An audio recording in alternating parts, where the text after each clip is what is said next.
I mean, we are live? You are live. All right. Hello and welcome to the October 2020 presentation of the Parker Radio Association monthly meeting online. Thanks for everybody for being here. And I will be the facilitator tonight, the Vice President of the Parker Radio Association, AI8C, Patrick Malone, Alpha India 8 Charlie. And we will begin with our membership meeting, and then we'll get over to our presentation, which tonight will be Ray, N0KEG, doing a presentation on the new Icom IC-705 radio. Yay, Ray. Did it? Yay, Ray. And we'll get this thing going so we can get Ray on the air and let him talk. So welcome again, everyone, members and guests. Everybody's welcome at the Parker Radio Association. And we will start off with an introduction of our officers. Dan, our president into SRK, is traveling. He should be on later on today. And the next up that I'll introduce is Elizabeth, N1RDH. Hello, everybody. It's great to see you. Glad you could join us and for our monthly meeting and for our presentation from Ray. Back to you. Thank you, Elizabeth. And then next is Justin, our treasurer, AE2L. Good evening, everybody, and welcome to the meeting. It's great to see many of you, and yeah, looking forward to seeing what Ray's put together later. Thank you, sir. And John Welton, officer at large, N4SJW. Hey, good evening from the N4SJW shack here in the Pinery. Just enjoying the day here. Beautiful sunset. And what could be better than having a glass of wine and having fun with my my ham friends here? Take it away. There you go. Thanks, John. And Wayne, officer at large, N0AD, and the master of our presentation here tonight on YouTube Live. Hey, good evening, everybody. I'm glad everybody could meet with us tonight and got a good presentation. And don't forget to like and subscribe to the YouTube channel. And back to you, Patrick. Thank you, sir. And last but certainly not least, Ray, our Chief Technology Officer, N0KEG. Hey, good evening, everybody. So everybody's saying it's a great presentation. I don't know about that, but I will try to keep it interactive. We'll take a peek here at the shiny new 705 and poke buttons. I'll tell you my thoughts on it and any Q&A. And if there's any particular buttons you want me to poke on it on your behalf, I'm more than happy to try out some features for you and let you know. Awesome. Thank you, Ray. And I'd also like to thank all of our committee members and everyone that are also present on the stream here that we haven't called out by name. There's a lot of them. There's 17 of us in here. And we'll go ahead and get started with our first report, which will be Justin, AE2L, with the treasurer's report. Let me get up the. Hang on.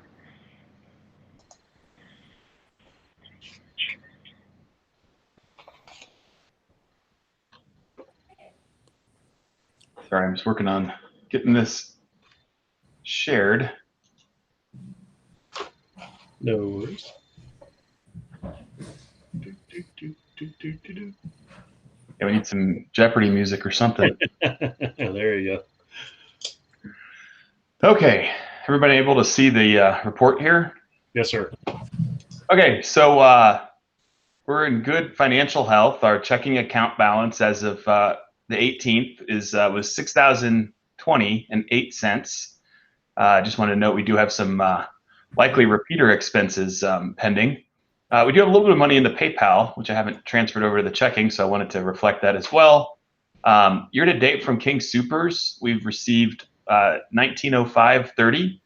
Just found out we're going to get another $650 or so for the last quarter. And then so far, Amazon Smile year to date's been $226.72. Active members, 190 as of this weekend. Amazing, very amazing. I'm not going to go through all the details here of the income versus expenses. If you have any questions about that, feel free to let me know. Happy to answer that. I think it was included in the email that went out yesterday, along with just kind of the overall allocations, how we have that $6,000 earmarked for usage. So if you have any questions about what we spend money on or how we spend money, feel free to reach out to me. I'm ae2l@parkerradio.org. Any questions while I have the floor?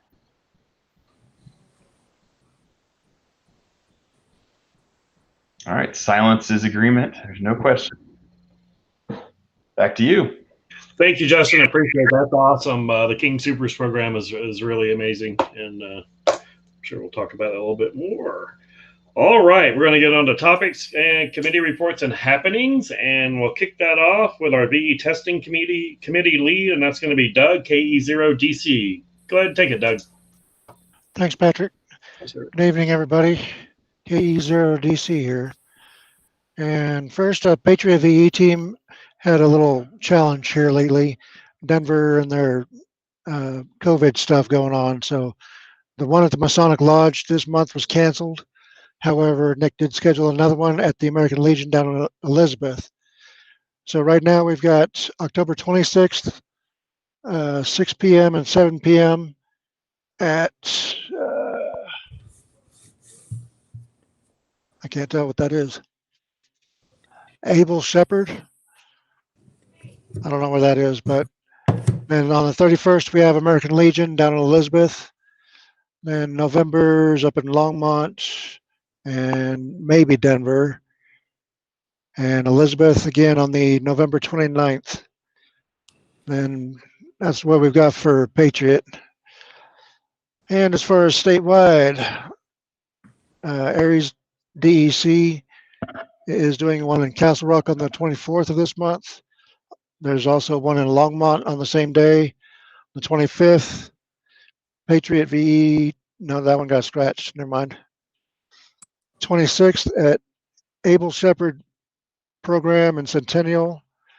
That's sponsored by Patriot. That's where that is. Then I mentioned the Elizabeth. There's one in Woodland Park from Mountain ARC at the Woodland Park Library on November 1st, All Saints Day. There's one on the 13th in Grand Junction, and Bailey on the 14th at Park City Radio Club. And I don't know if Nick wants to say anything or not real quick before I sign off here. Nick?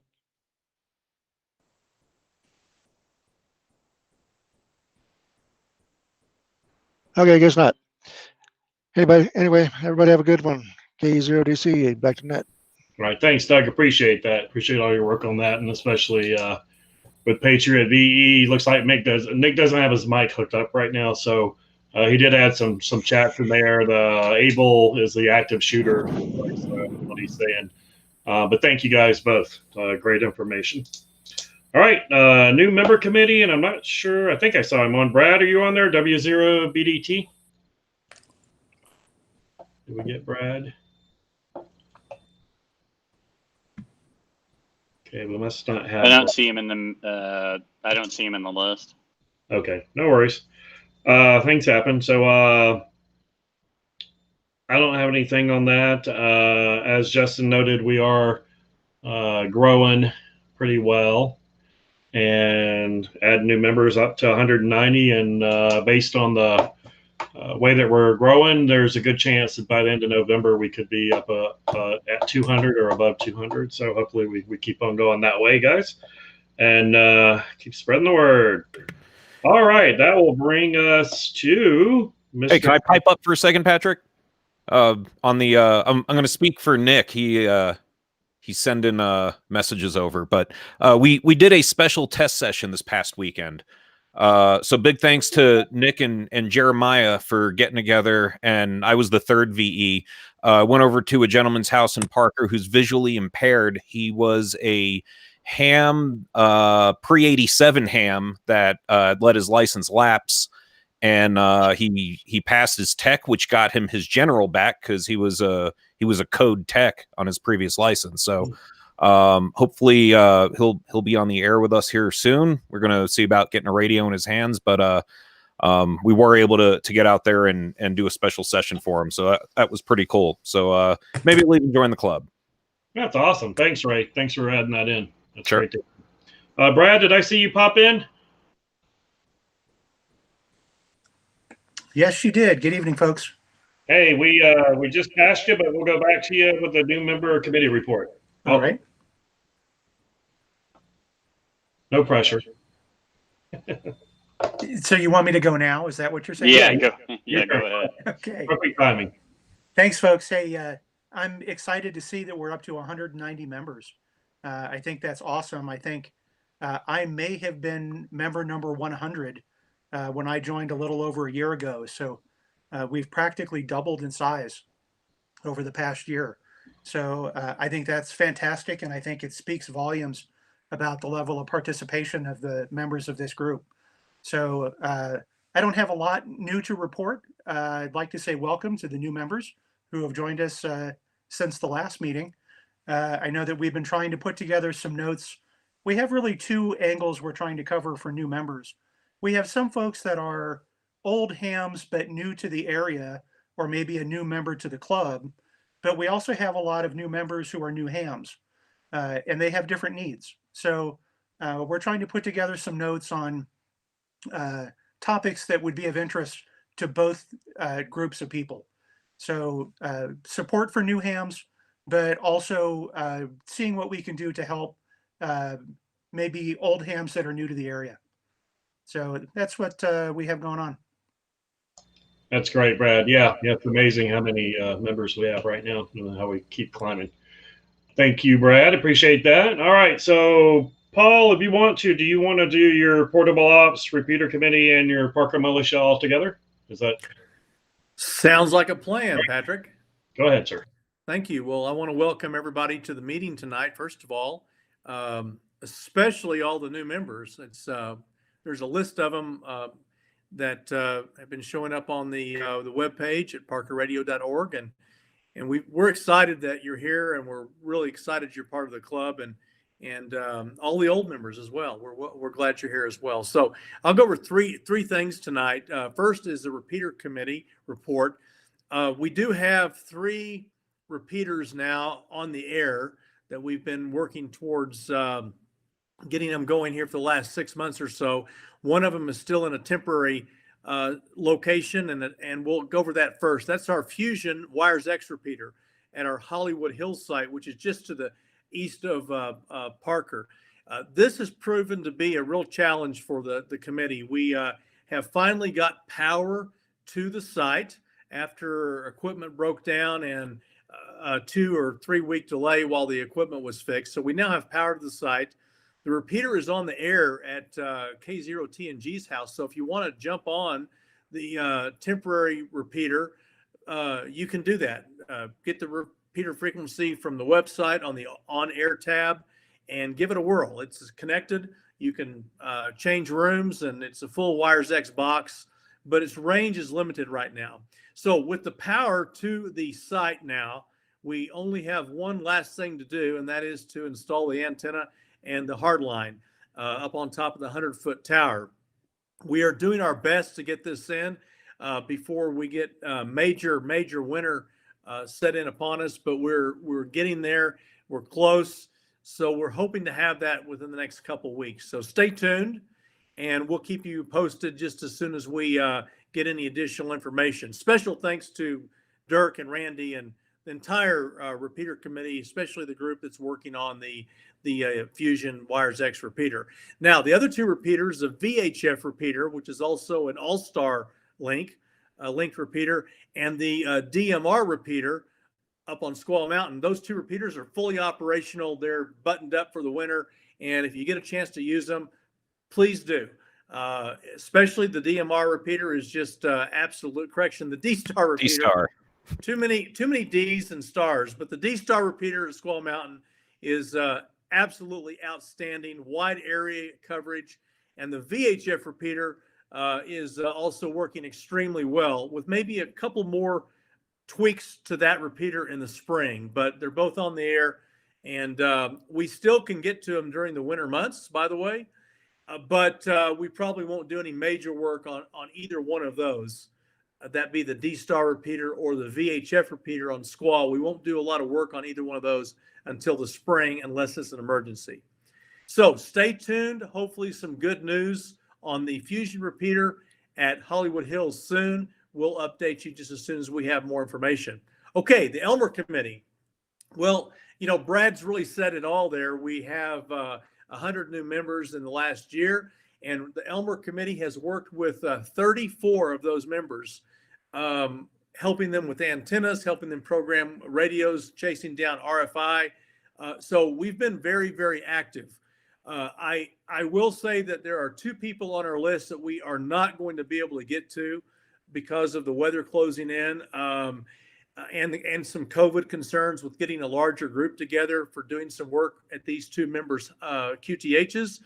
So we have not forgotten about them. They're going to get an email from the Elmer Committee this week letting them know that we fully intend to help them with some of their major projects, but it will probably end up being the spring of 2021. But the other 34 people that we have assisted, I think, are all doing very well, and their antennas are doing well, and transceivers and all the different things that we've been doing. So if you do have an issue, you have a question about digital, you have need some help with setting a station up or grounding or whatever, please drop us an email at parkerradio.org, and we will get back with you and do our best to help you through the winter months. It's a little more of a challenge if you want us to help you with an antenna installation, but we'll do the best we can on some of those warmer days.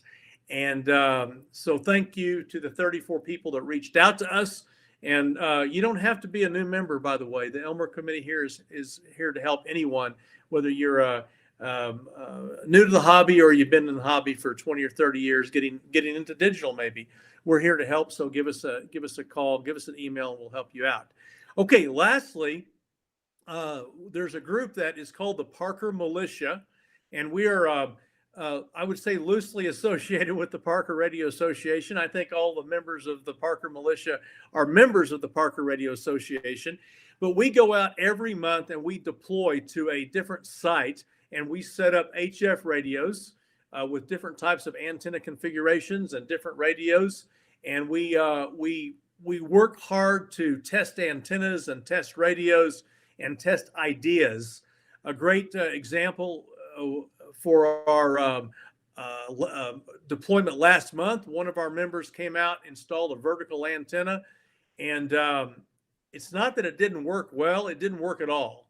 And that's okay, because that's what we do. We try to come up with portable installations that will work under conditions that are sometimes ideal and sometimes not ideal. So our October event is kind of one of our 2 main events for the year, and it is a winter field day. We're calling it Winter Field Day number 1 because the actual Winter Field Day, that's a nationwide event, is in January. So anyway, this is our Parker Radio Association Parker Militia Field Day number 1. Get all that out there. So it's going to be at the N0KKY Ranch, just to the south of Castle Rock, and actually south of Franktown. So what we have out there is a really unique facility. It is an old 1800s restored barn that is used as an event center, and also plenty of open space, plenty of land to set up equipment as well. So we're going to be there starting at 9 a.m. on October the 31st, run until about 2 or 3 in the afternoon. Everyone is welcome. We're going to have hamburgers and hot dogs around 11:30. Come on out. If you want to set up your portable station, absolutely. You have plenty of room to do that. If you want to come out and look at other installations, you're welcome to do that as well. And we're going to do 3 different things this particular deployment. 1, we're going to have a small swap meet.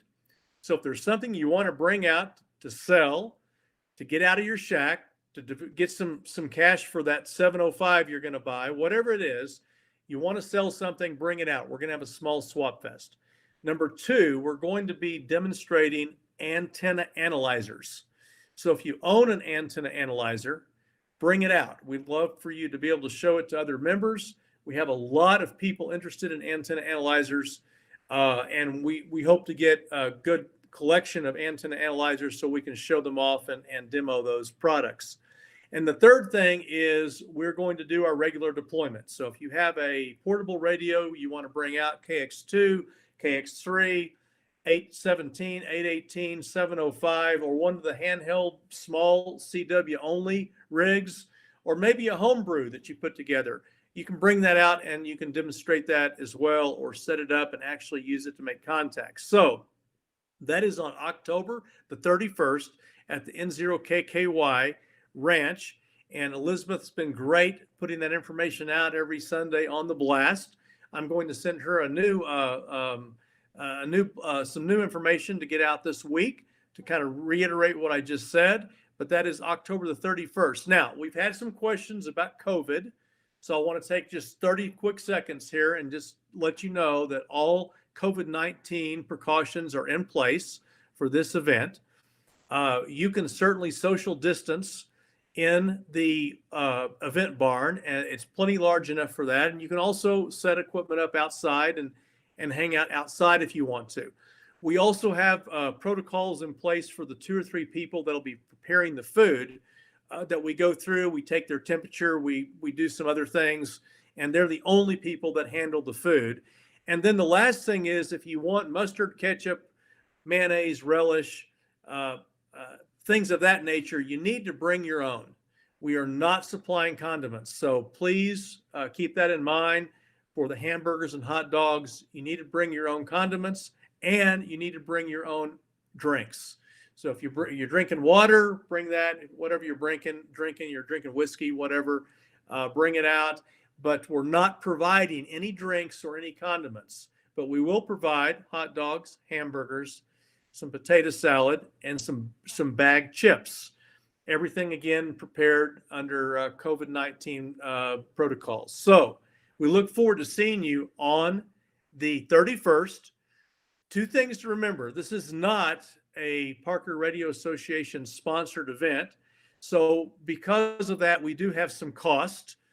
So if you can donate a little bit in the bucket when you get there, we would greatly appreciate it. And second of all, everyone's welcome.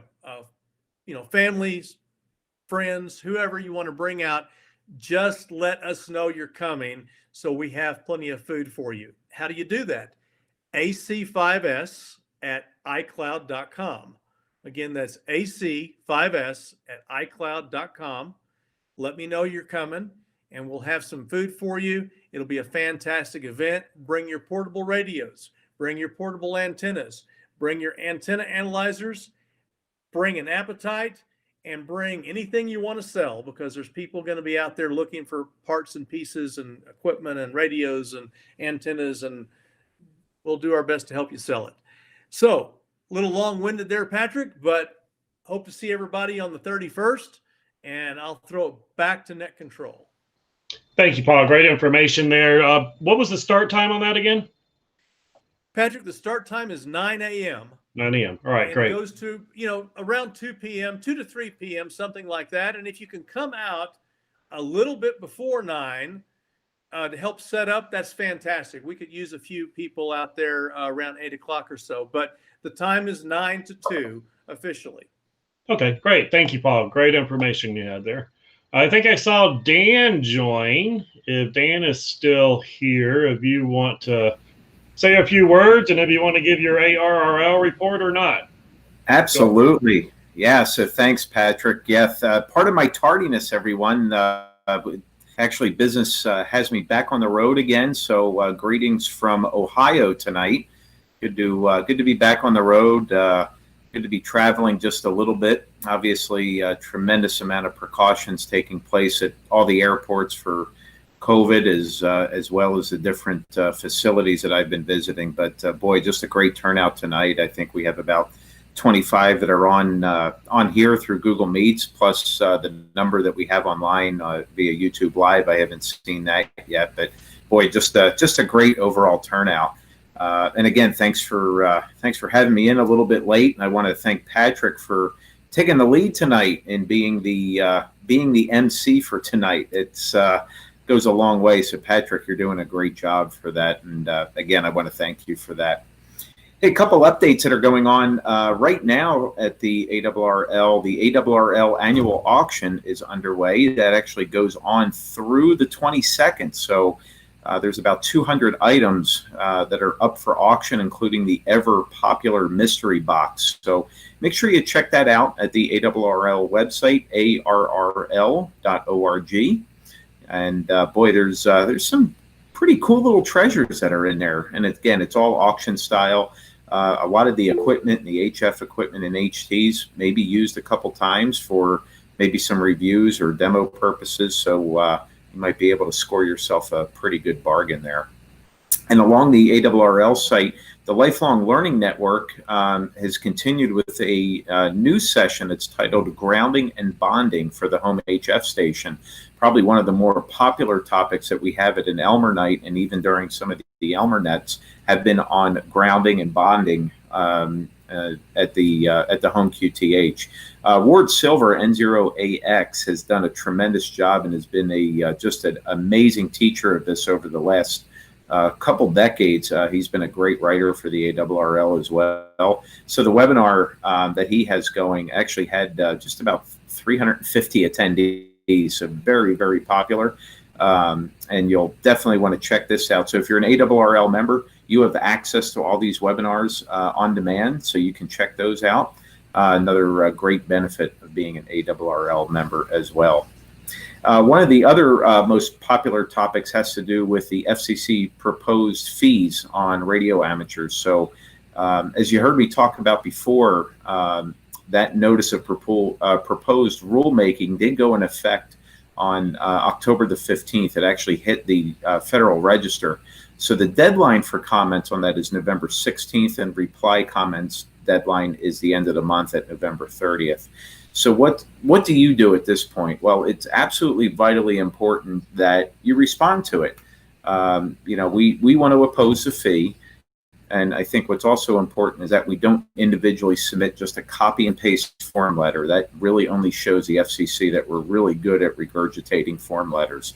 So here's a couple, probably what I'd say are good arguments to reference against the proposed FCC fees for radio amateurs. And you can use this as something as you develop your response. So a couple of the main ones that are out there is just, unlike any of the other FCC services, amateur radio operators by law, domestic and international as well, they have to use their license not for any particular interest. So amateurs are prohibited from earning or charging any money for their communication activities, and the expenses for our equipment, our activities, just like Paul had mentioned, and as well as like the PRA stuff, it comes out of our own pockets. So there's really no opportunity for reimbursement or payout of any kind. So it really goes against what you see in a lot of the commercial aspects. Bottom line, amateur radio operators contribute to the public good.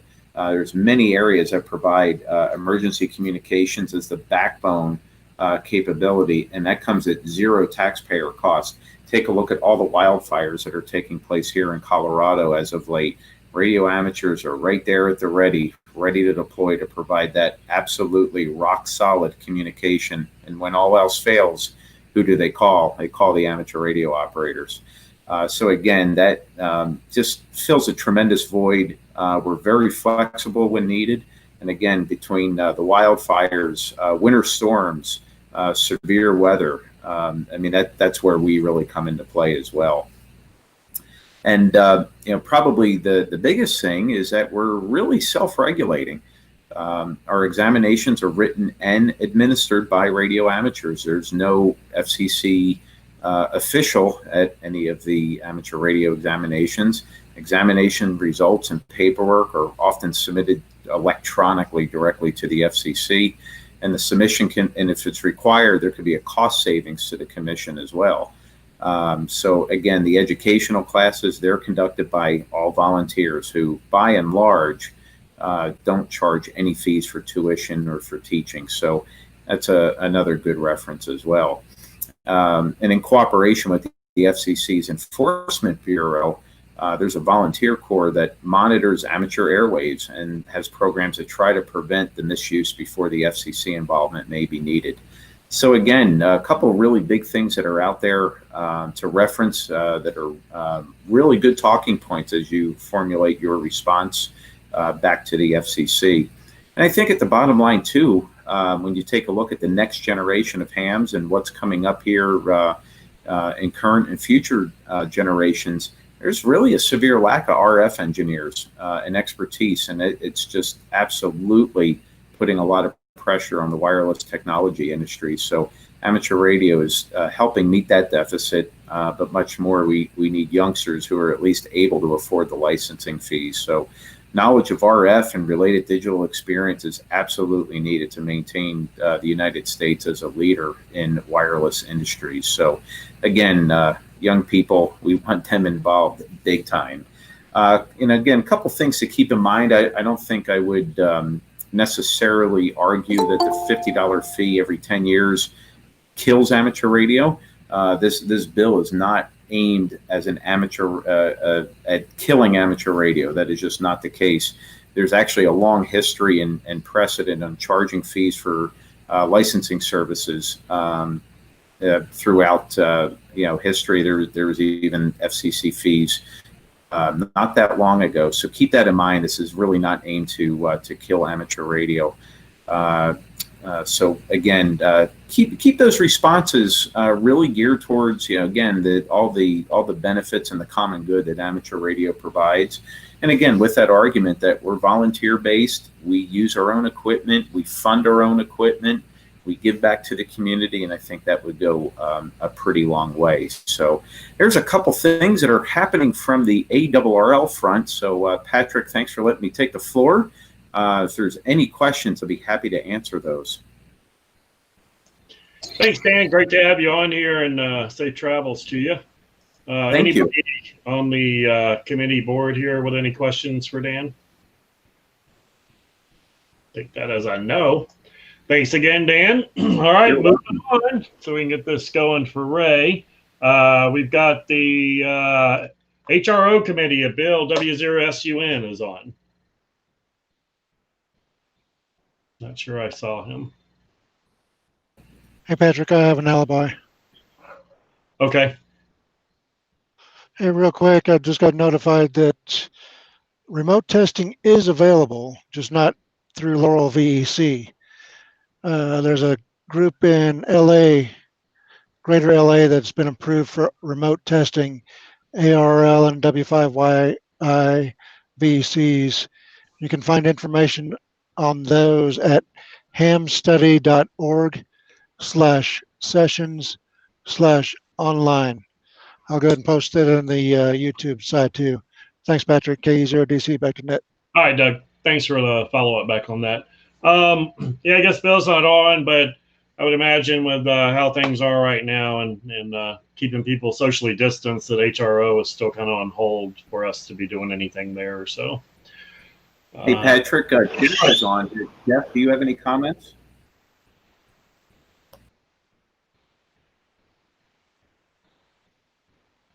Unmute yourself.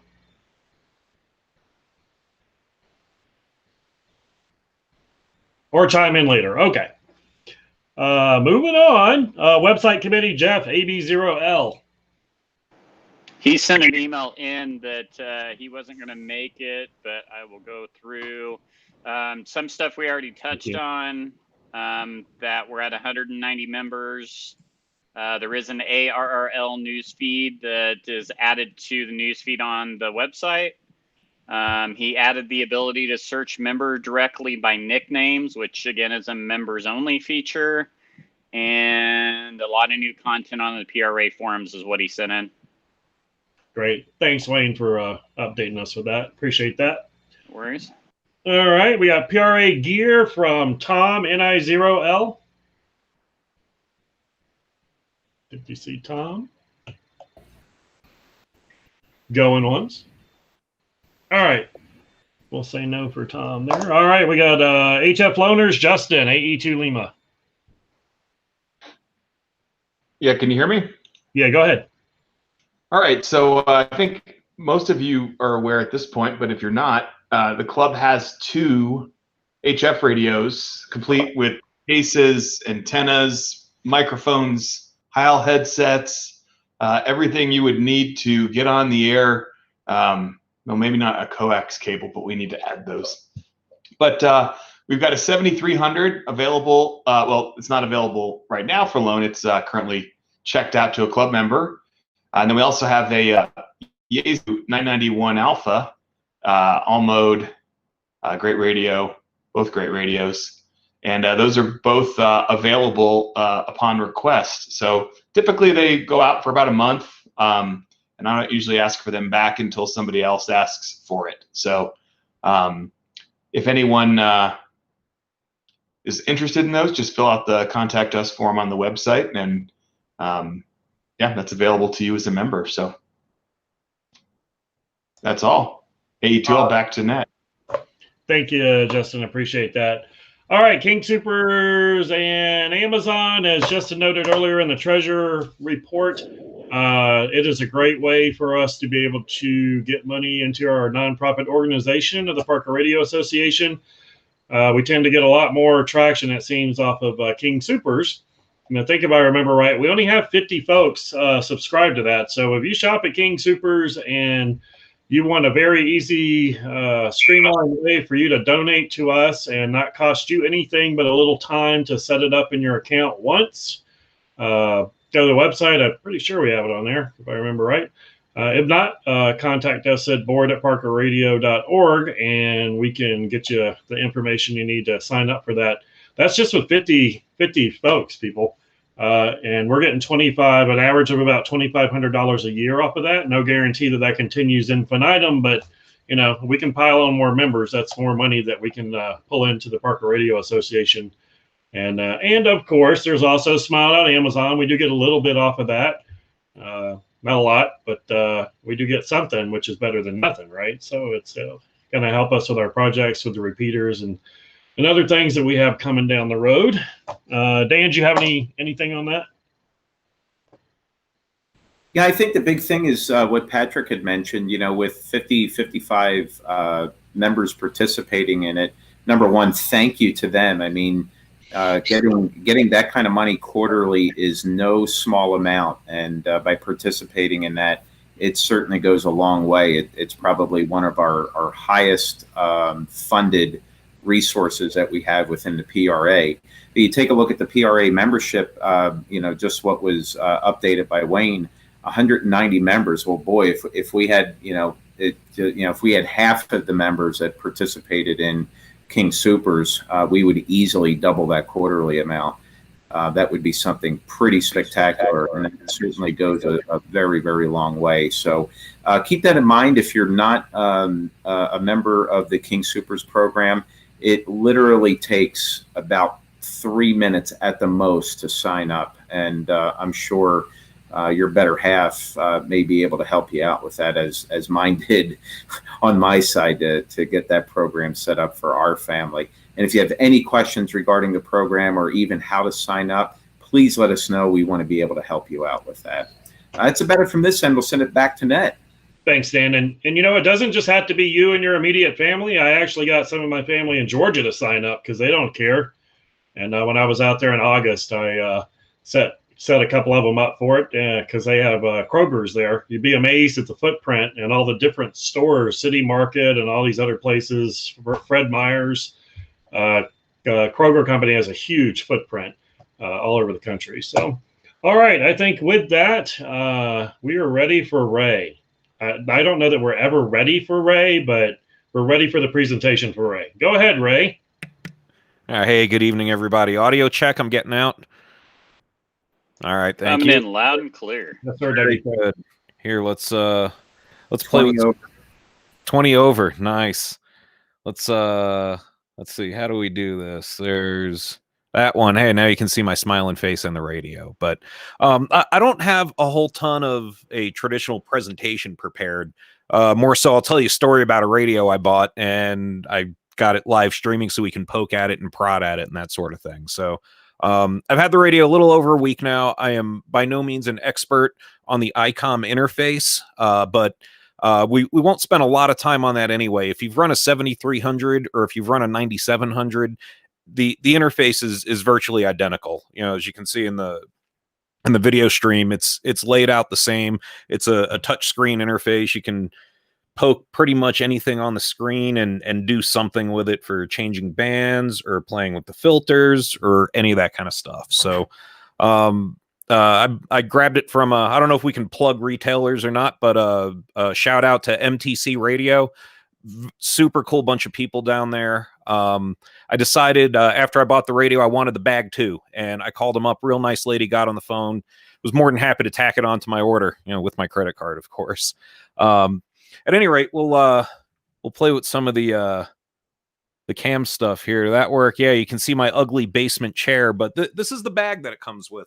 It's actually really well made. It feels tough. It's got a pouch made for this radio. It fits in there quite nicely. You see here this little lip in front, right? It will lock the radio in there. You could pull the radio out and rest it on that lip, and you got a nice little angle to work the radio on, because nobody likes poking straight at it, right? You want a little bit of an angle to run the controls. So a lot of thought went into the bag. Little leather strap with a quarter 20 nut in there too will keep the radio inside the bag for you. So if you tip it forward, you're out in the field, whatever, the radio is not going to go flopping out on a rock and break its pretty little screen. So lots of storage built into it. You can store vertical antennas on the side of it. It's got a pouch on the other side. Has a little access port for your antenna, so you could run an antenna right out of the radio or run a coax line out of it without ever having to take the radio out of the bag. I think they did a really nice job designing this for hams. I mean, you're going to be out in the woods knocking around, and it's fairly small. It's about 3/4 the size of a traditional laptop bag. So if it was going to be your secondary item going on a plane, you don't have to check your radio. I think that's a good thing too. Bottom half of it, compartment with all my spare parts, but the comes with a couple of different little foam inserts that you can move around, so you can make squares or rectangles out of it. Makes a nice little shelf on top. Spare batteries. Note on the batteries, it is the same battery as the handy talkies, the 51 that the 52 is going to use when it comes out.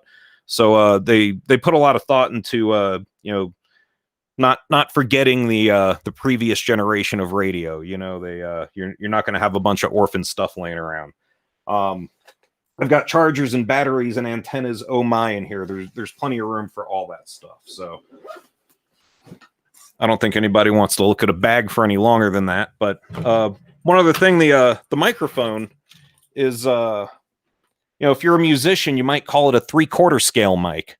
It's not too big, it's not too small. It's just about right. Feels good in your hand. The key on it is a very short key up. It's not like the Kenwood mics. You feel like you're pulling the push to talk on that thing forever before it finally engages. So it feels well made. It's not overly heavy, but it doesn't feel flimsy either. So just for comparison on a Yaesu hand mic that comes with a base station radio. But all in all, I've had great audio reports on it. I've been on D-Star with it. I've been on HF with it, and everybody said it sounded really good. And I never had to mess with any settings or anything. Just left it as it is out of the box.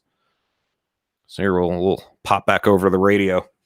Now the radio itself is very full featured. It's not just a QRP rig. All the HF stuff you want to do with it, digital modes, D-Star, it's got it all in there, and it's got the hookups to do stuff too. So on the left-hand side of the radio, you have your BNC, your ground, split microphone setup. If you're familiar with the speaker mics that go on the handy talkies, if you have one for an Icom handy talkie, it'll plug right in here. I like that they put a little thought into it where you don't have to plug in the speaker part of the microphone if you don't want to, because there's a very, very good speaker built into the front panel of this radio. So just plug in the mic. It's just a single 2.5 millimeter plug, and you can leave the speaker off or use other headphones or whatever. Now this side of the radio's got all kinds of ports on it too.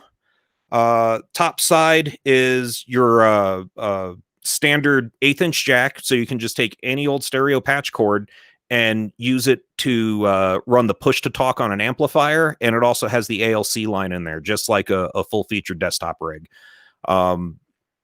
Next patch down is another 1/8 inch patch cord. Again, generic stereo cable will plug right into an LDG tuner, and it's integrated into the radio that way. You don't have to stand on one foot while throwing a carrier and hitting another button. You don't have to buy some overpriced, ridiculous cable. I know Icom's been good for that in the past, charging you $50 for a mounting bracket. So I think they've taken some of that feedback to heart, and all the interfacing on this thing is standard plugs. You don't have to buy some super fancy Icom branded cable. And then lastly on the bottom is a micro USB port, just like on phones had for many years. I wish it was a USB-C, but beggars can't be choosers. Everybody has 1,000 micro USB cables around, and that will let you program the radio. That'll give you cat control of the radio. It has a fully functioning sound interface as well to do digital modes with too. If I had a few extra minutes, I was actually going to pipe the audio into the live stream, which I think will be pretty cool. Maybe we'll do that another night when we're just playing around. And I don't want to flip it over because I have a spaghetti of wires coming out of this thing, but it's a standard 1/4-20 lug on the bottom for tripod mounts or any kind of camera accessories you have. This little tripod I have, I got a kick out of it. Said HQRP on it. I've had this thing for years. It came with a camera long before I was a ham. And I thought, what does HQRP stand for? At least I know what QRP stands for now. So at any rate, tons of standard accessories you have laying around the house. You can just plug right into this radio and get going with. We'll segue into batteries. It has the built-in battery is your standard Icom battery pack. This is one that came with my ID51. There's one on the radio now. I have it plugged into a 12-volt source also. Little Biano battery that came with a radio I bought a while back. You get full 10 watts of output with this little Biano battery pack, and it weighs next to nothing. So if you want to operate for an extended period and you're afraid the 5 watts with the built-in pack isn't going to do it for you, very lightweight battery pack will get you on the air and blast an RF for quite a while. I ran that battery for about 6 hours playing around on HF and digital modes and D-Star, and I don't think I ran down half of it. It's seems to be very good on power. So talking about power for a minute, I had somebody reach out and ask, hey, how does this thing do on an external pack getting 10 watts out? So let's see if that screen share will work for us. Yep, there we go. So I ran some tests, and this might be an eye chart. Hopefully I'm zoomed in and you can see all this, but I have 2 battery packs. One of them is a homebrew 3-cell lithium ion pack. It's a 3-cell of 18650 batteries. If you know anything about those batteries, you barely get 12 volts out of those battery pack at full charge. Not like the Bianos, the LifePo 4 batteries, where you actually will charge upwards of 13 volts on them. So with the homebrew cheapy battery pack, I was still able to get about 8-9 watts out of this radio, but it just didn't want to give full output power down to like 12 1/8 is about what I had for voltage. Like I said, on the Biano battery, full output, no problem at all. And then I wanted to find out, hey, where does this thing roll off at? When am I going to start losing output power as my voltage drops? So I got a cheapy variable power supply I had laying around, and I started running some tests. And long and the short of it is, 2 meter seems to roll off before any of the other bands, but it will put out a full 10 watts down to 12.2 volts on the HF bands, which I think is pretty cool. Everybody knows 13.8 volts is the sweet spot for the radio, but this radio seems to be very, very efficient. The next test I'll run, I didn't get a chance to do it for this presentation. I was actually going to run some amp draw test on various bands and modes, so maybe we can post that in a newsletter later on. So back to the radio. Like I said, you can push and poke this thing to do whatever you want. The touchscreen interface is very, very good and very, very familiar.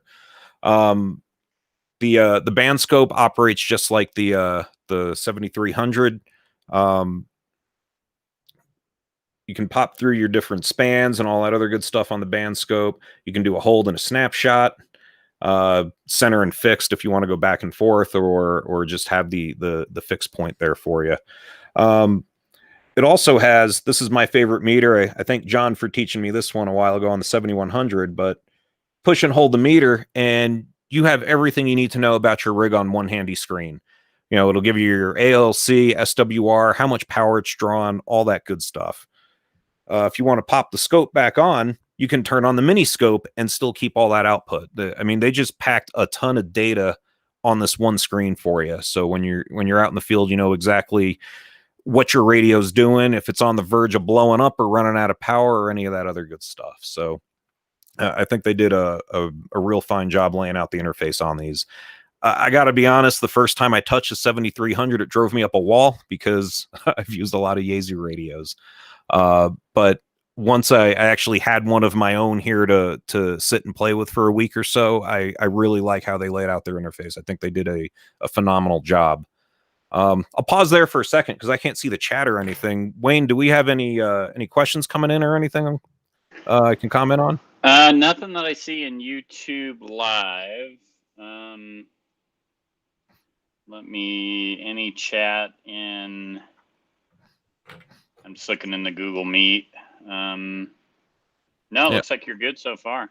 Okay, and like I said, this isn't a very professional presentation or anything like that. It's more like story time. So if you have any questions or anything, please just pipe up and yell at me. I'm more than happy to make this interactive. So something else I wanted to show, that, you know, everybody buys a new radio and they immediately say, hey, I got to go spend $50 for RT Systems software. And this is not a knock on RT Systems. Their software is excellent. I don't know how many copies or how many different radios. But one thing Icom stopped nickel and diamond people on was software to a point. We'll talk a little more about that later. But the programming application, they started giving this away for free with some of the newer radios. The 4100, you can get the software for free. The 7100, it's free. Some of the older radios, you had to buy the Icom software, and frankly, the RT System software is a little more user friendly. But for a free piece of software that comes with your radio, it's very easy to follow. You don't need a manual. You can just open the software, do your download, and you get everything right here, all the programming that's in your radio. So I was noticing earlier that I never did put the D-Star machine in here. So we can do a quick demo on your D-Star. Pop in a frequency. I should know it off the top of my head, but 446, 850. Negative offset, 5 megahertz. We want digital voice mode, and we got to put in our call routing signs. Don't forget the 2 spaces.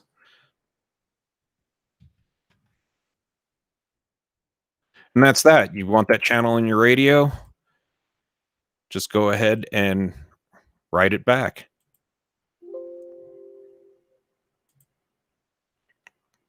A few seconds later, you'll be all programmed up. It's pretty easy to program these on the front panel too, but just want to do a quick little demo of the software here. So that's writing now. We can go back to the radio view, shows your cloning, and then you give it a reboot when he's done.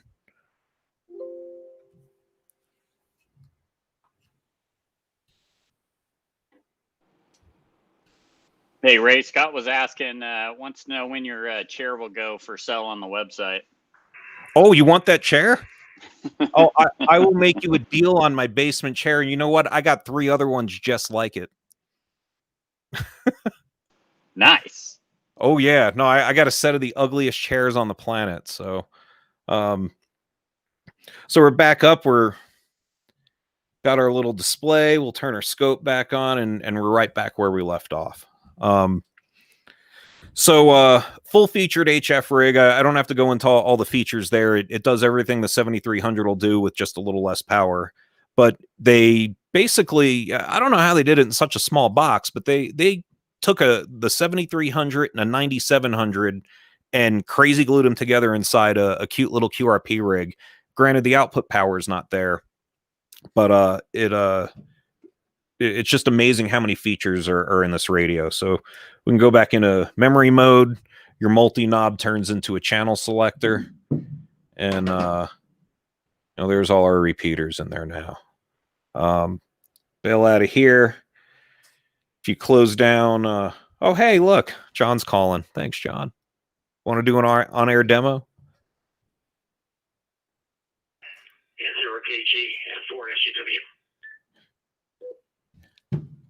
And for SJW, N0KEG /QRP. Hey, good copy. Yeah, not bad for 5 watts. All right, man. We'll talk to you later. N0KEG clear. And for SJW. Yay for live demos, right? So a lot of the knobs on here are multifunction, right? You push it in, you get your RF gain. Falls back in a couple of seconds, you get your audio gain. There's a couple of gripes I have, though, and if there's no questions on features and functions, well, I guess there is one thing. This will lead into the gripes, right? If you want to run the tuner and you're on a single sideband mode, upper lower sideband, right? You're not on a continuous carrier type mode like CW or FM or whatever, right? The LDG tuner is real good when it gets a carrier that if it detects high SWR, it'll just tune for you. But this one, you got to go into the function menu. You got to go, I think it's in menu 2. Then there's the tuner that's off. Then you got to press it and hold it. And then it'll run a tune cycle for you. When you change bands, you got to pound through all the menus again. It'd be nice if there was a tune button somewhere, or it would do an auto tune cycle for you. So that's one thing I thought was a little kind of a pain in the butt. You got to pound through a bunch of different menus to get anywhere, What's to the left of the on the 7300? The tune button is on the left of the display. What buttons are on the left of the display? You have a power, Vox, and the call frequency. Call. Okay. Yeah. And that's kind of my point there, right? Like, how often do you turn Vox on or off? Like, you'd go in your menu and enable Vox and run with it. Or how often do you need that button to get back to your calling frequency? I'd rather have a tune button there, or a button that I use more often, right? I wish they were configurable. So Ray, what's the auto tune button on the bottom right? That will change your frequency. It will tune to a frequency for you. I actually think that's the CW auto tune. Oh, gotcha. Yeah, it doesn't act, and that's the first thing I thought, like, ooh, it says auto tune, and I hit the button and it didn't run my tuner, and I was like, aw, I was kind of sad. Yeah, I think that only works in CW. At least on the 7300, that works on CW. Yeah, it's the same idea. So it'd just be nice if that was a little easier to get to. There's a bunch of buttons on the front of this radio I will never use, like the Vox button. I'm not a Vox guy. So it just would have been nice if it was configurable, or if I touch and hold on the screen, it would tune or something like that. And like I said, I am no Icom expert. I'm just getting my feet wet with this interface, but I'm sure there's tricks I haven't learned yet. But all in all, I mean, this thing's a great radio. Something else I really do love about it, before I get into the complaints and grievances list, is the selectivity in FM mode on UHF anyway, and I'm willing to bet VHF is much the same. I have repeaters all over the place here. There's 2 repeaters at my house right now, and if I'm on a third repeater, like if I'm listening to Don's repeater on Squaw, and one of the local machines here at the house keys up, I get a ton of decents, right? Because I have another transmitter right next to it. This 705 did a much better job at rejecting those adjacent frequencies and not completely wiping out my receive or throwing a ton of hash into it, right? I'm very, very impressed with the selectivity of this as a VHF UHF radio. Because honestly, at first I thought, when am I really going to use this thing on a UHF repeater, right? I mean, this is a much fancier radio than that, and I've been using it on the repeaters a ton since I got it. I love this thing, so I'm glad to say they did seemingly put a ton of good engineering into the VHF and UHF receiver on this, as well as the HF receiver. Now, that being said, I can go to my my list here. I've been taking notes of things I either need to learn more about, or maybe it really is a complaint, right? So the one thing I'll say is that I had a different QRP radio for a while that I'll remain nameless about, but it had 2 antenna jacks, and I actually use both antenna jacks. You can put a VHF UHF on one and an HF on the other, and you're not fumbling with wires all the time. This radio only had 1 antenna connector on it, so luckily I had a diplex splitter around that would give me the ability to combine a VHF UHF and an HF antenna on a single coax, so I'm not constantly playing with wires. So easily worked around with another box, but would have been nice if they had another connector on there. The next one that I'm not super crazy about is the DNR functions, the noise reduction. There's 2 gripes I have about the noise reduction. One is I'm spoiled by certain other radios that are known around the world for having very, very good Dolby noise reduction built into them.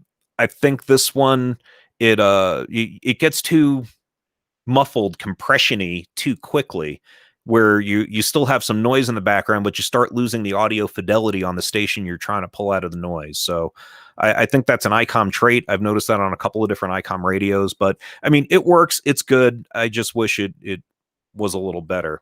My other gripe with the DNR, and it's not so much with the DNR itself, but how it's enabled. When you turn on DNR, it's on, and you have to go function, I think it's menu 1, noise reduction on, and then if you long press it, it'll show up on your multi-knob for a little while. But once you close it, it's gone, right? And it would have been nice if it was, I mean, there's a blank spot here, for crying out loud. They could have put noise reduction in there or some other function, but they just left it blank. So I thought it'd be real nice to have the noise reduction toggle right here on this menu where they had space to put it. I don't know why it's not there. The other gripe with the controlling of the noise reduction is that once you turn it on, it's on. And when you change bands, it stays on. And when you change modes, it stays on. I only use noise reduction on sideband, on HF. And using noise reduction on a D-star signal or something coming out of an FM repeater, it sounds horrific. It's all muffled and garbly and whatever. So it would have been nice if that was a sticky setting per band or per mode, not just on all the time. Because every time I change bands now, that's one more thing I got to do. I got to go into the function menu and toggle it back off. It's not accessible on the front panel. It's not accessible anywhere else except in that menu. So I think the easily fixed with a firmware update. Icom, if you're listening, I got a list of things you can do a little better on. Just minor grievances. So and there again, the multifunction module or multifunction button. If I'm on HF, why can't I have a notch filter in there? The notch is just like the noise reduction. You got to go pounding a couple of menus in to get to the notch. Notch is something I use a whole lot more often than Vox, for instance, right? They could have put a notch button there. Something else too that I think would be a good firmware update fix for him is the passband tuning button. Great function on HF where you can slide your passbands back and forth. On VHF, UHF, this button does absolutely nothing at all. They could have tied some function to it. So there again, minor, but it's an unused button. And it's like when you move into a new house and you have that light switch, you don't know what it does, you know. Be nice if it did something. And then my last gripe, and this is a big one, but at least Icom's being responsive about it. That little icon on top there, that's Wi-Fi. It's connected to my wireless network. You could do remote control with it. If you buy the RSBA version 2 software, not the version 1, they ding you for the new version, but you can do D-Star terminal mode, which is something that is really cool. You don't need a hotspot anymore.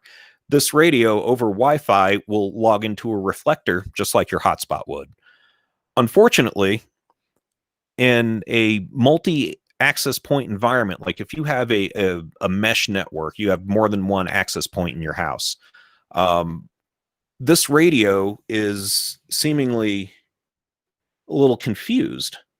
So if we go into settings, this is kind of weird doing it on camera. We go into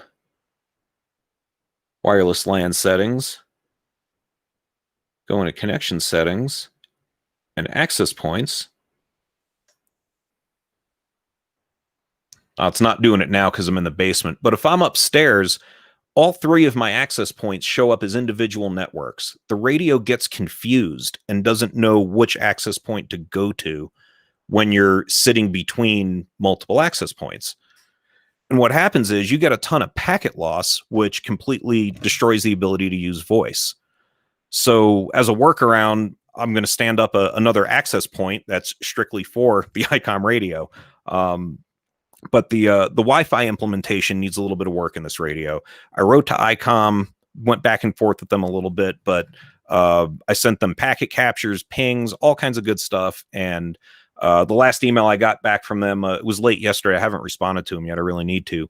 But they want to set up a phone call with one of their engineers to call me to talk about the issues I'm having specifically, and hopefully I can get them to do a firmware patch on it. But Icom support has been exemplary. It took them a little while to get back to me early on, but since then they've been extremely responsive. They're really interested to know about the problem, and it sounds like they really want to help and get this problem fixed. So, and it's not just me. There's another guy I found on the Facebook group for the 705 that's having the same exact problem. So, it's not just my crazy Wi-Fi network. Anyway, I'll pause for a drink and see if there's any questions. I have a question, Ray. Yes, sir. So in reading the information on that radio, it shows that they have 2 channels of Bluetooth. One is a serial Bluetooth channel, and one is more of a standard audio type channel. Can you elaborate on that a little bit? Sure. I haven't used it yet, but that's something I was going to try to work around my Wi-Fi issues. Just haven't got to it yet. But there's several different Bluetooth profiles when devices try to join, that are defined in the Bluetooth spec. So if you're just going to, stream audio, you want good high quality audio, and you're pairing your phone with your car radio or something, right? That's an audio profile. There's a telephone profile that embeds control, and that's how you can dial your phone and talk to somebody. And if you notice, when you use Bluetooth in your car, your phone call quality is much less than stereo quality if you're listening to music. And then a third profile of many, but the third profile of interest right now is a Bluetooth enabled serial port. And basically that's emulating RS-232 over serial. So you wouldn't have to use the micro USB cable to bond your radio to your laptop to get that USB serial port, to do your digital modes and whatnot. You should be able to do that over Bluetooth. So complete cableless communication between the radio and your computer for doing cat control. I think where that will come in super, super handy, a great use case for that is I've had laptops before plugged into a cigarette lighter in the car or the trailer or whatever, right? And a lot of those are very tiny, very cheap switch mode power supplies. And we hams all know switch mode power supplies make noise. I've had it to where my laptop ran just fine and my radio ran just fine. But when I bonded the ground plane of those two devices with a USB cable, all of a sudden, all that noise inside the laptop got puked into the radio, and you'd see the waterfall just go off the charts with noise, make your radio completely useless. So that's something I am excited to play with when I get a little more time to work with this radio, is setting all that up so they are completely separate from each other, and you're not going to have noise issues getting into the radio. And likewise, I've had issues before for, I don't know why it's 40 meter all the time, but when I transmit on 40 meter, I have a couple of laptops that the touchpad on them just goes absolutely nuts and starts moving and clicking and doing all kinds of terrible things to your computer for you. So I'm thinking if you can get some physical separation in space, as well as breaking the ground plane apart, I think it'll make for a much more enjoyable experience when you're running portable, compromised antennas, strange power supplies, all that other good stuff. Having the ability to keep the devices electrically separated from each other, I think is huge. So maybe I'm overanalyzing it, but I think Icom took a lot of these types of things into consideration when they built this radio.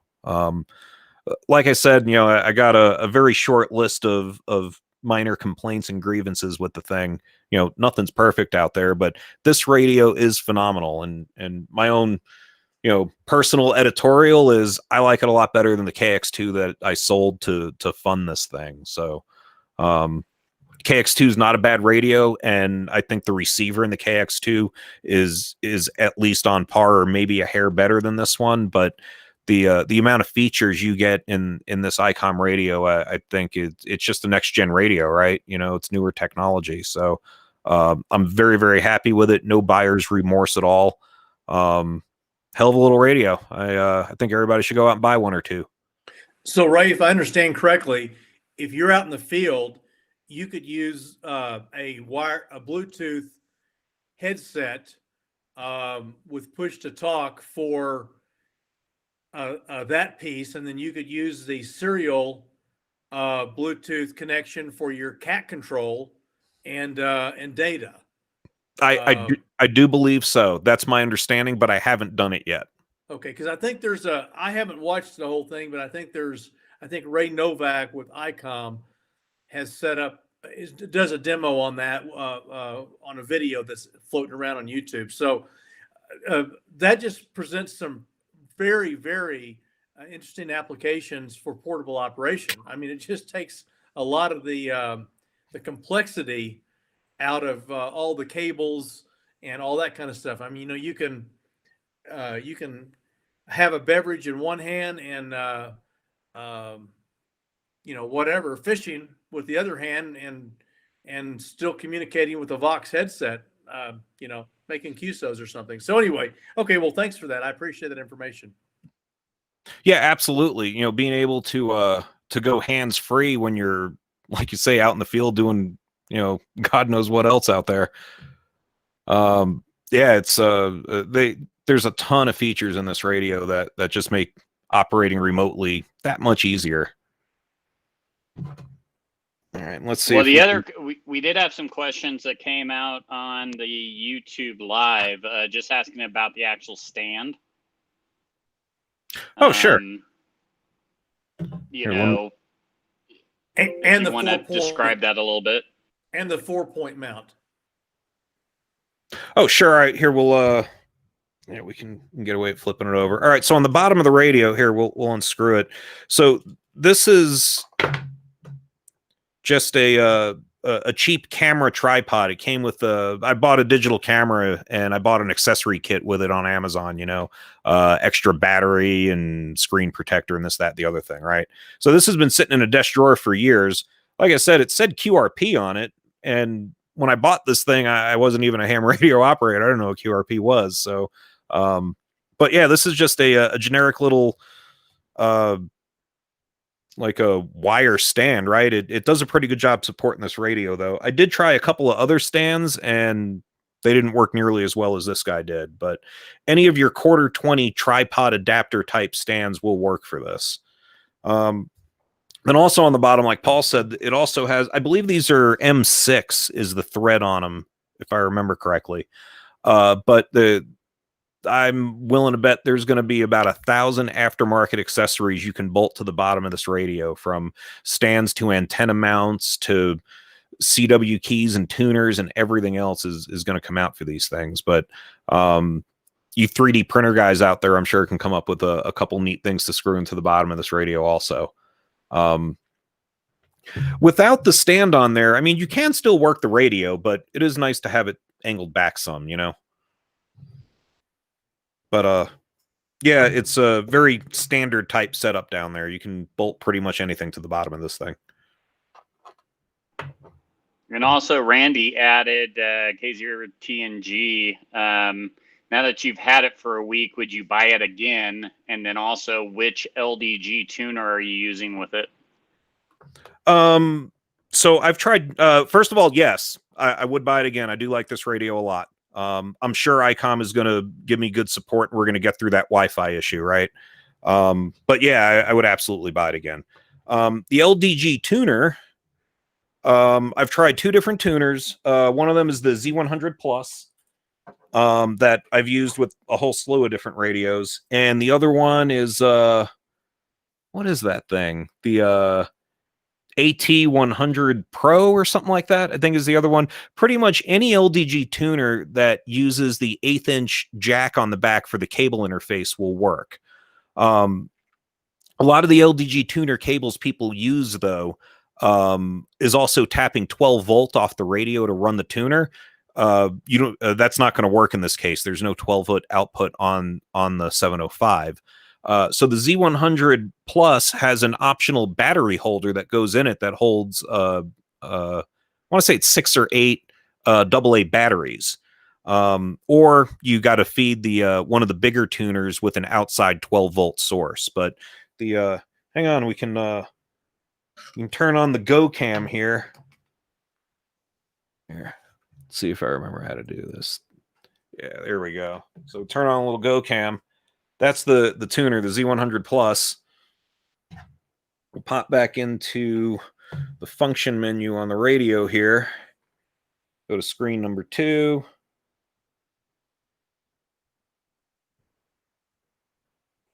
Uh-oh, now it's making... Oh, wait. It's because I'm not on HF. Tuner doesn't work on 2 meter.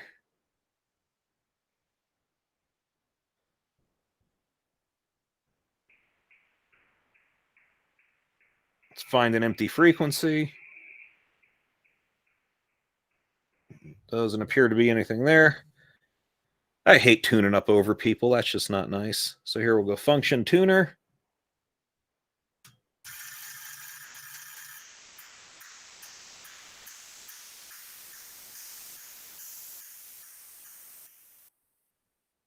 And there we go. So it does communicate back and forth with the radio quite well, Randy. The SWR light will light up green when you're good. It'll turn red if it can't find a match. One thing though that it's worked with my other radio, it doesn't work on this one, and maybe this is another firmware update thing. The actual tune button on the tuner, you can toggle the tuner on and off, but on other radios, if you long press this button, it'll go into a tuning cycle. For whatever reason, it won't do that with the 705. So I don't know if that's a firmware issue on LDG side or on Icom side, but if this button worked, I'd be so happy. I wouldn't have to pound through the menus to get it to tune. But all in all, these LDG Z100s will match anything. I know and they do 100 watts, right? And Randy, I'm sure you notice this little guy down here.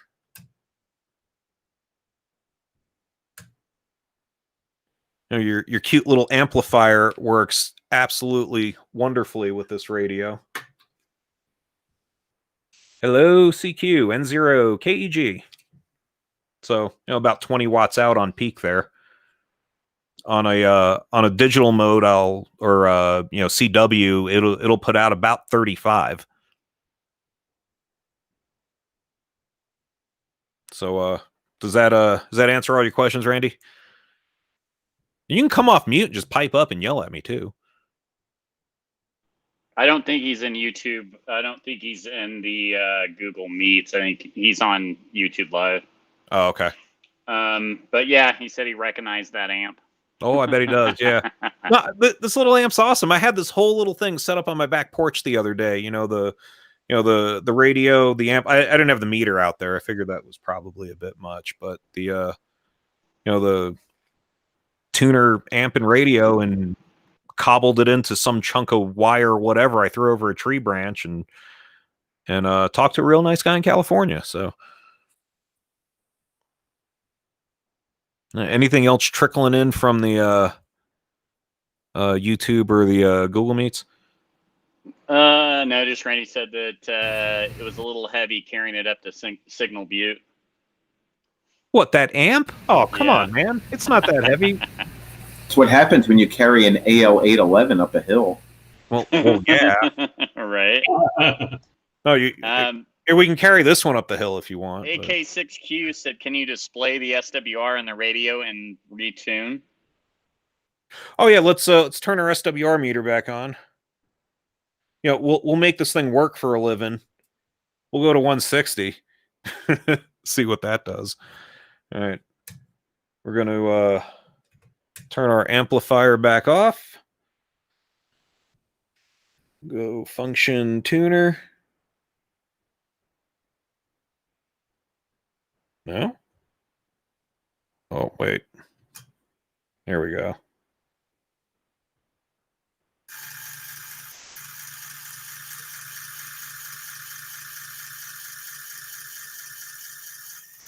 Sounds like an LGG. Oh, yeah, it is. Hey, and look, it even found a match. Not bad for a 90-foot piece of wire. And an LGG tuner. Yeah. Thing will tune anything. Yeah, they're quite good. Oh, wow, Signal S9. Oh, yeah, well, that's probably noise. Right. Yeah.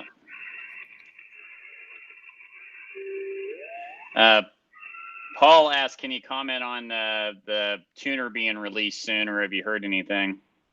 Yeah, in fact, I want to say there was a guy in the UK that actually had one already. So if they're not available at US retailers, they ought to be quite soon. I do not believe you're going to want to run an amplifier like this with that tuner.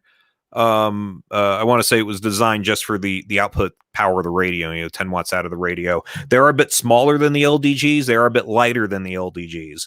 But you'll have a little less power handling out of it. I bet it interops quite well with the radio. It was designed for it. So if I didn't have the Z100, I'd probably buy it. But being that I have this tuner already, I'm probably not going to spend the money on it. Here, one more neat little thing.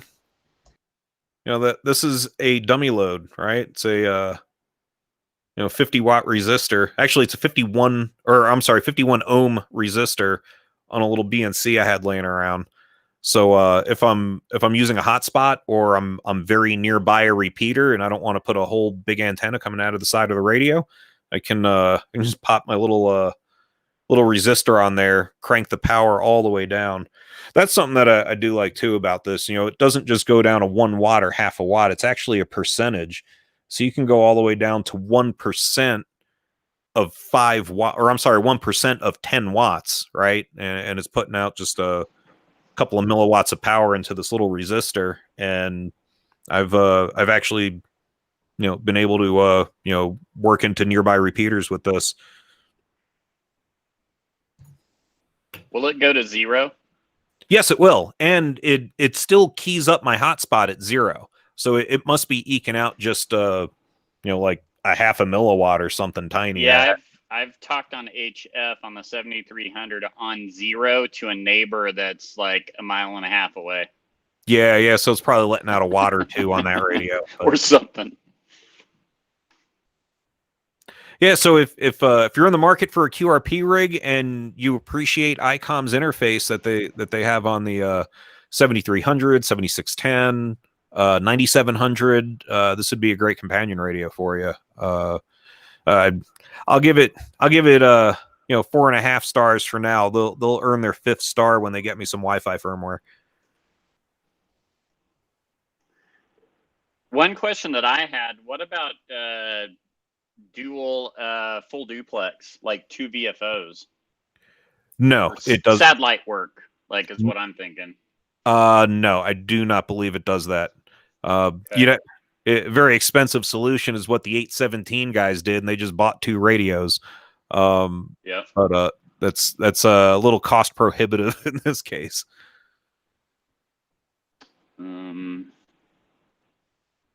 And any other questions, post them in YouTube Live. I'll just make one quick comment. And Jeff might want to make a comment as well, but it looks like most of the retailers in the U.S. are out of this radio now. With Main Trading Company selling out just a couple of days ago. But my understanding is there's a large batch of radios going to be delivered to the retailers mid-November. Is that correct, Jeff? Can you hear me? Okay. Yeah, you're coming in. Oh, okay, good. For instance, when the 705 came out, about 2 months ago or so, we had over 65 back orders. We are now down to 7. So they are coming in on a regular basis, and we're able to fill out all the back orders. Once we filled out all the back orders, we'll have them in stock so that you can call up and buy them.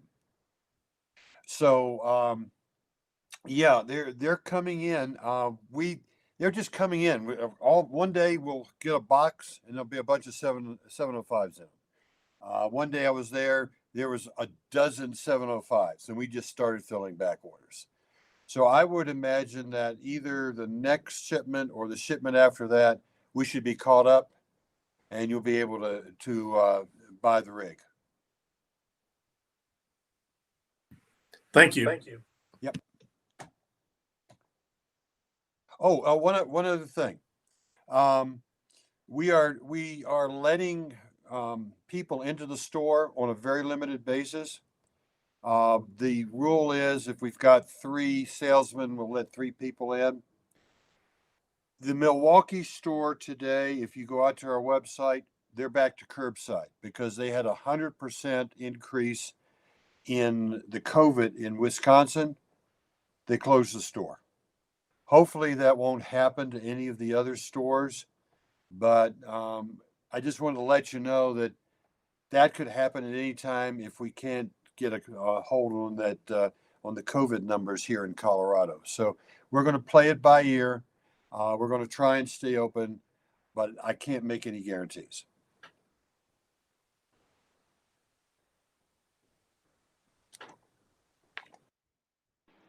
All right, understand. Cool.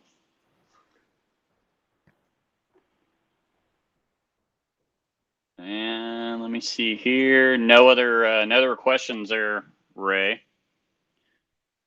All right. Well, like I said, it wasn't a professional or well thought out presentation, but at least figured I'd get on the YouTube Live with everybody and show off the shiny new little toy. If you want to see it in person, I am going to try to arrange a foster parent for the outing at Stan's house. Play dates. Yep. Creepy Uncle John is gonna pick up the radio, but I very, very unlikely I will be able to make it out on that day. But I do want to. All this stuff, except for this meter, believe it or not, fits in that tiny little backpack. So I'll pack this thing up. I'll have some charged batteries in there and everything else, and I'll get it in Uncle John's hands because, let's face it, his middle name is Icom. So we'll get it out there for John to do a little bit of field trial with it and everything else. But unfortunately, I don't think I'll be able to make it out there. drooling on the thing. Okay. Yeah, just wipe it up when you're done, man. Good thing it's water resistant. Yeah, that is true. All the ports on the side, the little rubber caps and everything, the fit and finish on the radio in general is really good, right? The knobs don't feel wobbly or anything like that. You know, everything it just feels like it's well built. I wouldn't say it feels rugged. I would not drop this thing on the ground, but it's the fit and finish is good. It's a well built radio.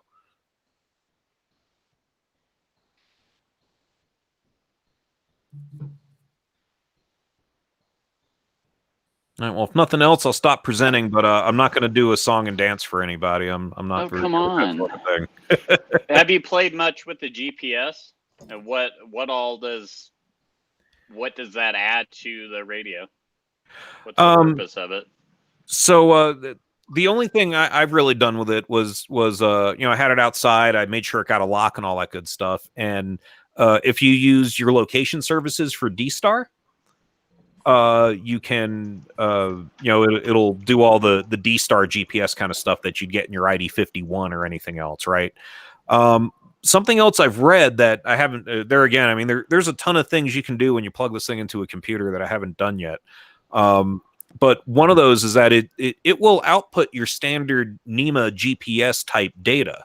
So if you want to feed GPS into your rig control software while you're doing a SOTA activation or something like that, right? You can log all that stuff. You can have exact coordinates of where you are, and with whatever other software you might have on your computer that takes advantage of GPS, you can either put it in your log file, or if you're lucky enough to have cell service where you are, I guess you could do a live feed out to the net for your PSK reporter type function, so they'd know where exactly you were. Paul had brought up a good question. Will it sync the time with the GPS? Seemingly not. Oh wait, you know what? Look, it did. When I turned it on earlier, like I had it off with the battery out of it for a little while. When I turned it on earlier today to get ready for this, the clock was wrong, and now it's correct. It's 17 after. Yep. So yeah, it did set the time. Now, can you use it as a time source to your computer to set your clock? That I don't know. Yeah, that was my question. But the time is embedded in the GPS signal coming down, so the data's there. I'd be willing to bet, as long as the operating system in your computer supported a GPS sync clock. I know you can do it on a Linux box. I've done that before. I don't know how Windows deals with that, or Apple for that matter. But as long as your operating system would take your standard NEMA feed, then yeah, I don't see why that wouldn't work. That would be huge. I mean, think about that when we're wanting to run FT8 or even FT4 or JS8 call out in the field, right? The biggest thing we have that we need is a time sync, right? Or Vanessa too. She's real particular about the time. Yeah, on Vanessa, if you run Vanessa or Olivia. But I would say definitely that would be huge if we could make that work. Yeah, the data stream is there. So, your typical NEMA 4800 baud data stream, right? Yeah, so, the other thing on the YouTube live, Jeff Francis said that it could be syncing time over Wi-Fi. I don't know, because it took it a long time, because I looked at it for like a half hour thinking, oh, the clock's wrong on it. But it finally said, I guess it could have done it over Wi-Fi, but... Do you have a sync right now? Is that the actual what it shows when it's connected with a satellite? Yeah, hang on. Well, I haven't played with the satellite much, so let's find out, shall we? Yeah, because he's saying on the live chat that the 9700 syncs within TP. Oh, okay. Well, GPS information probably would have told you right there. Yeah, so here's all the options. You can pretty much set it to do whatever. Oh, you can manual position override. I'm on top of Everest.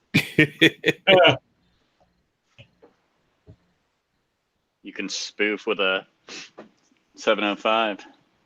Yeah, no, maybe maybe it did pull it over Wi-Fi then, I guess. Well, you do have 2 and barely a third.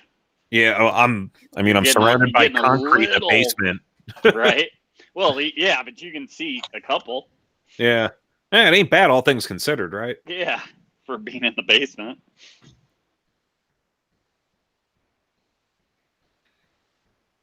Yeah, so GPS auto transmit. You can have it.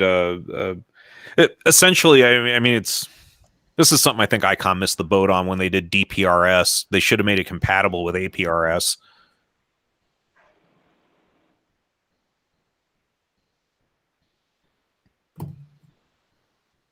But yeah, that's my little radio. I like him. He's my little buddy. Scott said your bunker has poor GPS reception. That that's by design. It's a good bunker. Yeah. So Ray, I was looking. It looks like the tuner is going to be available in the U.S. for shipping on November 2nd. Yeah, I knew it was coming soon. Yeah. Does it tell you the wattage capability of it? Because I think it's rated just for QRP levels. 30 watts. Yeah. You can put a wire right on it, though. It has a wire terminal, right? Yeah. Oh, I got one of those. I can bolt anything to anything. Yeah, the rub on that is that it takes a 9-volt battery, I guess. So if you need to change the battery, you got to take it apart. So people are already overseas are hacking them to drill holes in the back of them to hook them up to a power adapter. So. Oh yeah, no, I wouldn't blame them for that. But yeah, but it'll probably run. It's like the LDGs with internal batteries, right? Yeah, you think it runs for a year on the batteries. Yeah, the double A's I put in this LDG, I put in when I bought it. Oh hell, 2 years ago. And yeah, this is the tuner I ran mobile for quite a while with the 891 in the truck, and I've never had to change the batteries in the thing. Yeah, so probably lasts forever. Well, thanks, Ray. Great job. Appreciate you sharing your radio and your shack with us. Yeah, my pleasure. Sorry you had to see my shack. It's kind of a hole. Oh, it looks better than it used to. Oh yeah, it used to be worse.